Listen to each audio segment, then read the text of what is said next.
Right, what is going on, guys? So my most popular video was a Premiere Pro CS6 tutorial. Now I wasn't that big a fan of it because it kind of dragged on a lot and I didn't really get to the point. It wasn't a very successful video in that respect, but people loved it, they keep on commenting on it, and I want to do a new one with Adobe Premiere Pro CC. So this is the Creative Cloud version, the newest version, kind of subscription based one, and I'm going to give you a basic walkthrough and color grading session for this program. So to make a new project, we're going to click on New Project, funnily enough.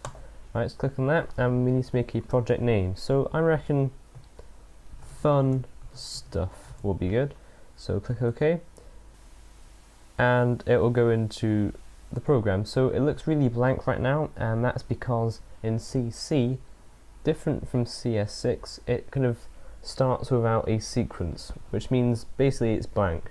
So to create a sequence, I'm going to go to File, New and Sequence, and for my camera I used a Nikon D3100, so I'm going to use a digital SLR 1080p 24 frames per second preset. So this is for cameras like that Nikon camera I used, the Rebel T2i, T3i, T4i, T5i, they're very popular cameras in this kind of respect for filmmaking, and those kind of cameras, D800, D5100, D5200, all these cameras, that is the one that most people use. Now if you've got a different camera, say like a Red Epic cinema camera, it's about £50,000, yeah, you can use 5K footage, you'll be using that, but I doubt people using this tutorial will need that at the moment. But if you're using a point and shoot camera, we're going to be going to the DV NTSC widescreen 48 kHz. That will be what you'll be using. That's a safe option for small standard definition cameras. But here we're going to be using this one. If you want to get more advanced, just check your settings and check the frame rate. This is the frame size or the pixels. So that's full HD, and that all looks lovely. Just going to click OK, and you see now it's opened out and it has got more features. So we have the timeline here. This is where you're going to edit, cut, and kind of align your clips. You're going to sort them out on this timeline. That's what it's used for. This is the preview window. When we've got a video up, you'll be able to see it and preview the video, funnily enough, yeah. So this is the effects bar and so on, but we're going to kind of hurry up a bit. So if you click on the project bin, I suppose you call it, and right click and import, we're going to find our footage. So I'm sure you know how to use Windows Explorer, yeah. Okay, so we're going to find the footage. This is mine, shot on that camera I told you about, the Nikon D3100 in Bruges. This is the famous boat trip which goes through the city on the canal. It's fantastic, and well, I wanted to edit the video for it. So what I just did there, without telling you, it's very naughty of me, using the plus and minus keys you can zoom in on the video. It doesn't change the clip duration, all it does is just zooms in. You can also use this tool here to do exactly the same thing. It's quite important just to be able to see it, it's not getting too small, you know. So this red line, this is going to be where you skip through your clips, like that. If it's really slow at this point, head over to here and make sure the resolution is at lowest. That helps your computer kind of process the video preview and not get bogged down. Now if it isn't playing at all smoothly, then that's about as good as it's going to get, so I'm sorry about that. Now then, I want to find the start and end point of my clip. So say if I want to start it here, just when the boat comes in, I'm going to either click from the start and drag that in, and that's cut it, or Control Z will go backwards, by the way, or I can hit C to get the eraser tool up and click where I want it to cut. It split it in half, you see, and we're just going to highlight the section we don't want and click delete on our keyboards. Now it's very important that you see there's a blank space here. You don't want that. You want to drag the clip back to the start again, and same if you want to edit the end of it. Say I want it to stop there, just drag it back again and that will cut it. So you can see what you've done there. That's lovely. Now, I shot this flat on my DSLR, which basically means I've made the footage deliberately dull and colourless so I can change it in post, which was what we're doing right now. This is just it's good practice to do this, and I'm going to show you what I do. So if we go to Effects panel and Video Effects, now this is the thing, I use Magic Bullet Suite to sharpen, denoise and so on, as well as colour grading. So I'll be using Color Steiner 2, so just click and drag over onto the clip. But if you don't have that, because it does cost, you're going to have to use Color Correction, scroll down, and the Fast Color Corrector. But it's very, very similar, just it looks different, okay? So we haven't put that on, we've just used the Color Steiner one because that's what I prefer. Scroll down, you have a good look at that. That's what we'll be using.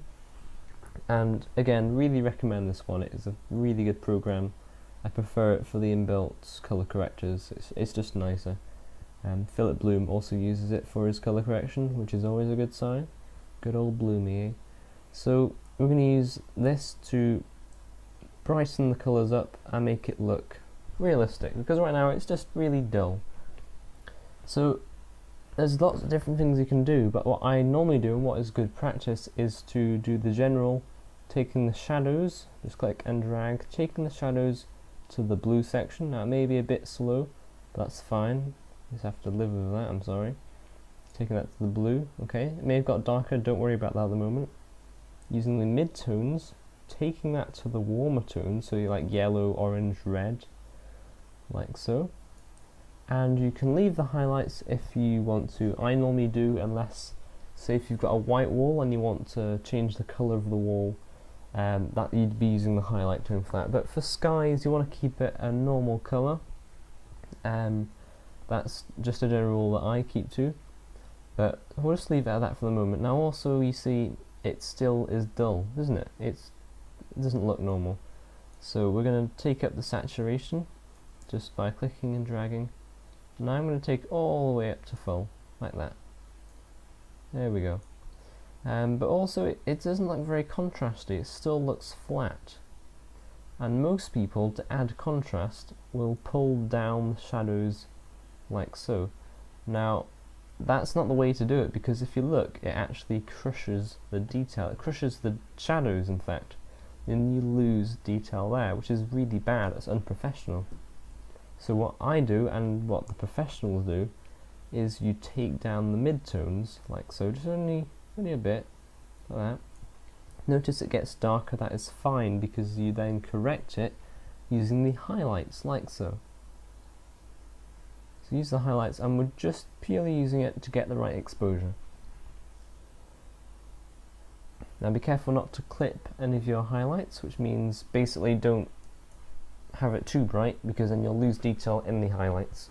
Okay, so that's looking a lot better now, and if you want a comparison of how it looked before, just go back up, and this normally shocks people, it shocks me, because you kind of forget about how it used to look.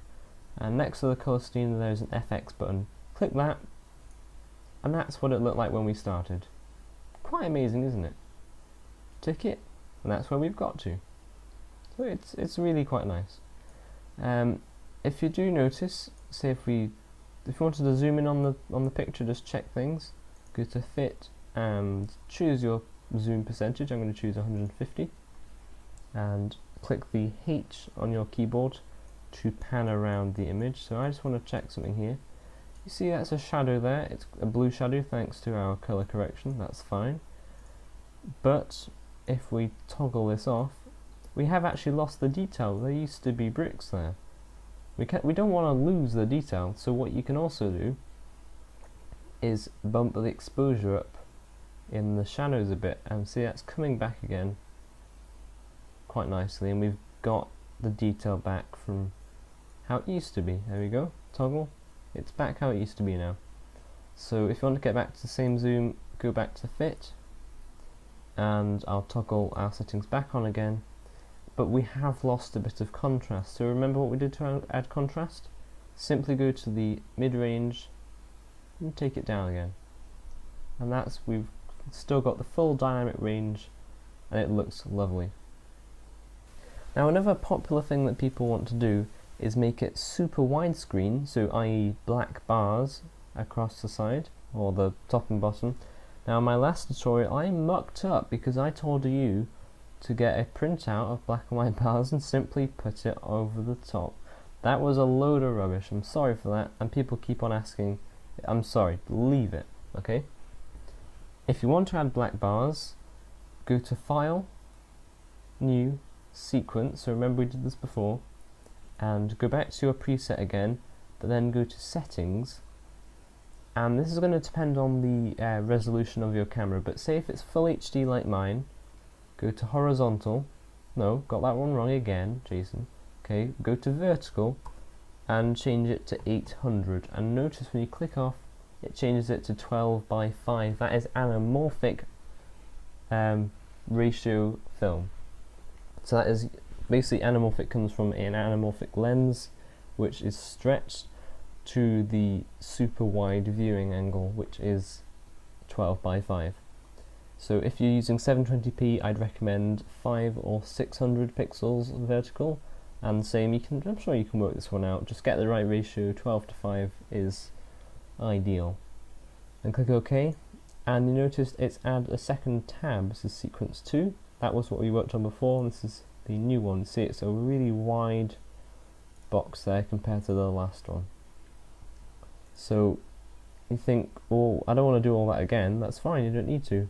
You just click, copy what you've just done here, go to sequence 2 and use Control V on your keyboard to then add it back in again, and you see it is now made that widescreen, which is lovely. And also if you go to motion up here, expand that, you've got room to crop it a bit. So there you go, you've got a better view now. One more thing, if you zoom in again, remember how you zoomed in? Go to 150, that's what I normally use. And the detail's actually quite soft. That's because when I shot it, deliberately took the sharpness down to avoid some complicated things which I'll talk about later in another tutorial. But if you want to make the video sharper, simply type in to the effects bar sharp, and it'll come up with sharpen, and click and drag that on, and if you go down to the very bottom of the effects bin, you can see it there, and you can add a number. Now for this DSLR camera I normally use 10 to 30. Now if you add too much it will look quite horrible, but I'm going to try 20, and there you go. And you can see a very small adjustment. Remember, this is a small preview, so it's not going to make much difference, but it has just clarified it, you know, it has just generally crispened it a bit more.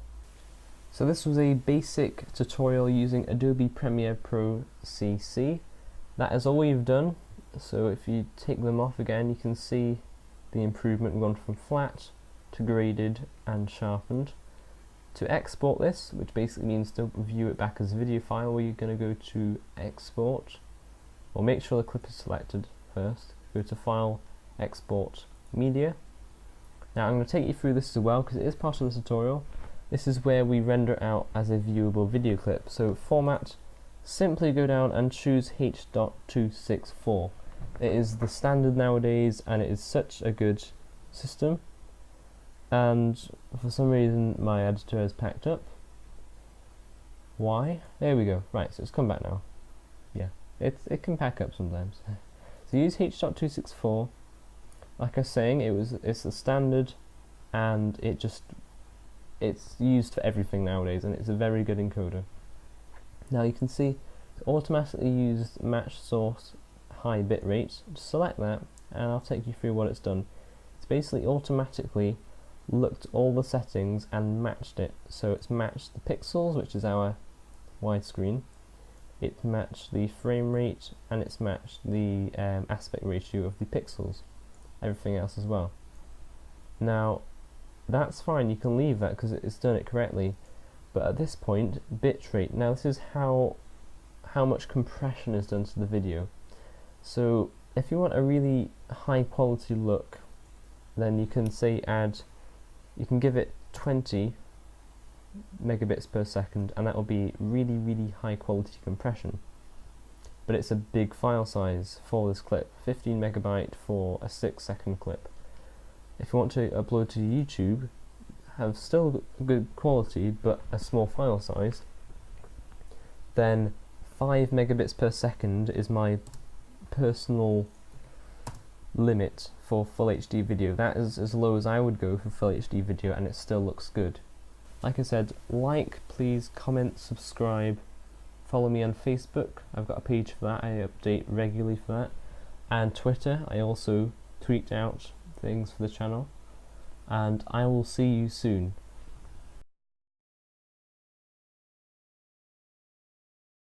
Brother, it's caught in the crossfire.